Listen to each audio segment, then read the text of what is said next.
প্রথম আলো এবং ডেইলি স্টারের উপরে যে হামলা হয়েছে এবং অন্যান্য সাংস্কৃতিক সংগঠন ছায়ানটদিঘি সহ এই হামলাকে আমরা ন্যাক্কারজনক মনে করি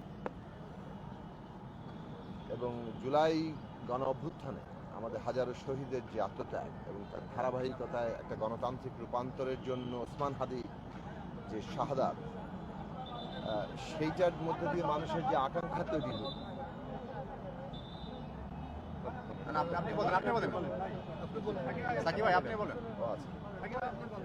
প্রথম আলো এবং ডেইলি স্টারের উপরে যে হামলা হয়েছে, এরপরে আমরা দেখেছি সাংস্কৃতিক সংগঠন ছায়ানটদিঘিতে হামলা হয়েছে। এই হামলাকে আমরা ন্যাক্কারজনক মনে করি। ওসমান হাদি সারা দেশের মানুষের তার ওসমান হাদিকে যেভাবে হত্যা করা হলো, তার শাহাদাত আমাদের সবাইকে একদিকে যেমন শোক এর মধ্যে ফেলেছে, আমরা ক্ষুব্ধ, সারা দেশবাসী ক্ষুব্ধ। আমরা গতকালকে তার জানাজা দেখেছি, সারা দেশের মানুষ কিভাবে সেটার মধ্যে যুক্ত হয়েছেন এবং এই সবটা নিয়ে আমরা একটা গণতান্ত্রিক রূপান্তরে যেতে ওসমান হাদিরও স্বপ্ন সেটা ছিল এবং তিনি নিজে সেটার সাথে যুক্ত হয়েছেন। একটা গণতান্ত্রিক রূপান্তর কিভাবে ঘটানো যায় তার মধ্যে দিয়ে তিনি নির্বাচন প্রক্রিয়ার মধ্যে যুক্ত হয়েছেন, কিন্তু এইটাই আসলে নস্যাৎ করে দিতে চাইছে। তাকে হত্যা করা হয়েছে দেশে গণতান্ত্রিক প্রক্রিয়া বন্ধ করে দেওয়ার জন্য। যেমনটা আমরা দেখছি যে জুলাই অভ্যুত্থানের এই হাজারো শহীদের রক্তের উপর দাঁড়িয়ে আমরা যে বিচার সংস্কার নির্বাচন চেয়েছি, যেটা আমাদের গণতান্ত্রিক উত্তরণের জন্য খুবই জরুরি, আমরা দেখছি পতিত ফ্যাসিস্টরা ভারতে আশ্রয় নিয়ে তারা সেখান থেকে এই গণতান্ত্রিক প্রক্রিয়াটাকে নস্যাৎ করে দিতে যায়।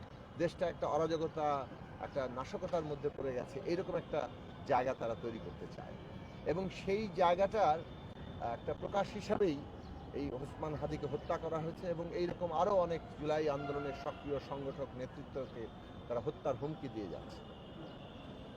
তারা ভয় পাইয়ে দিতে চাচ্ছে, যে ভয়টা তারা আগে ভয় পাইয়ে দিয়ে শাসনটাকে চিরস্থায়ী করতে চেয়েছিল, মানুষ সেই ভয় ভেঙে ফেলেছিল।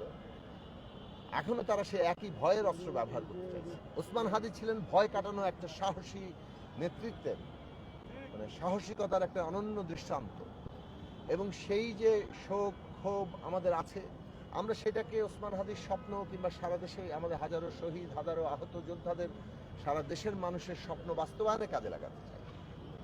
কিন্তু আমরা দেখতে পাচ্ছি যে একদল স্বার্থান্বেষী মহল মানুষের ক্ষোভকে ব্যবহার করে, ক্ষোভ আছে, যে হত্যাকাণ্ড, যে গণহত্যা মানুষ দেখেছে, মানুষের ক্ষোভ আছে, কিন্তু সেই ক্ষোভ কাজে লাগিয়ে আজকে আমরা দেখছি গণমাধ্যমের উপরে হামলা করছে, বিভিন্ন সাংস্কৃতিক সংগঠনের উপরে হামলা করছে। জুলাই আন্দোলনে তো বিরাট একটা ঐক্য তৈরি হয়েছিল, জনগণের বৃহত্তর ঐক্য তৈরি হয়েছিল, যেখানে বিভিন্ন রাজনৈতিক দল মত আদর্শের পার্থক্য ছিল, কিন্তু আমরা ঐক্যবদ্ধভাবে ফ্যাসিস্ট একটা সরকারকে তার পতন ঘটিয়েছি। এখন আমাদের একটা গণতান্ত্রিক রূপান্তরের পর্ব।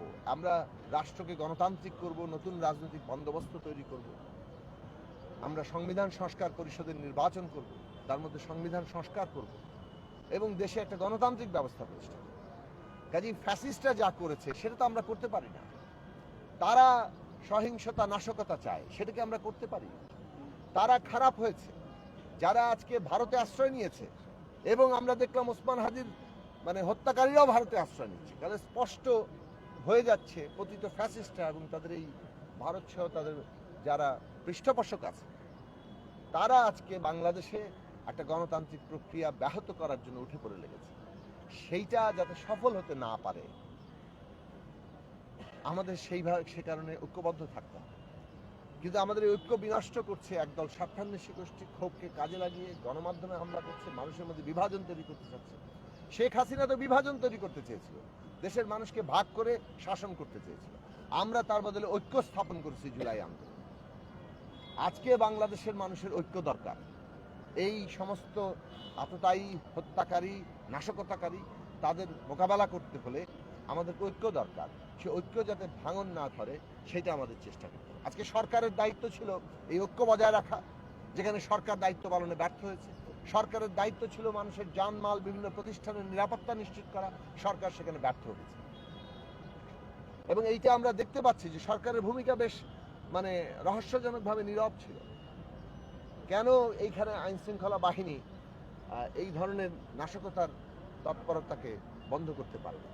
মানুষ তো ক্ষুব্ধ, এই ক্ষুব্ধ মানুষকে অনেক কাজেই মানে নানাভাবে উত্তেজিত করা যায়। একদল সেই কাজটা করছে। আমরা সেটার সম্পূর্ণভাবে মনে করি যে আজকে মানুষের ঐক্য দিয়ে নির্বাচনকে যাতে কেউ বানচাল করতে না পারে, বিচার সংস্কার নির্বাচন আমাদের জাতীয় স্বার্থ, সেই জাতীয় স্বার্থকে আজকে কেউ যাতে বানচাল করে দিতে না পারে, তার বিরুদ্ধে না দাঁড়ায়, তার জন্য জনগণকে ঐক্যবদ্ধ করতে হবে। ধন্যবাদ। Thank you.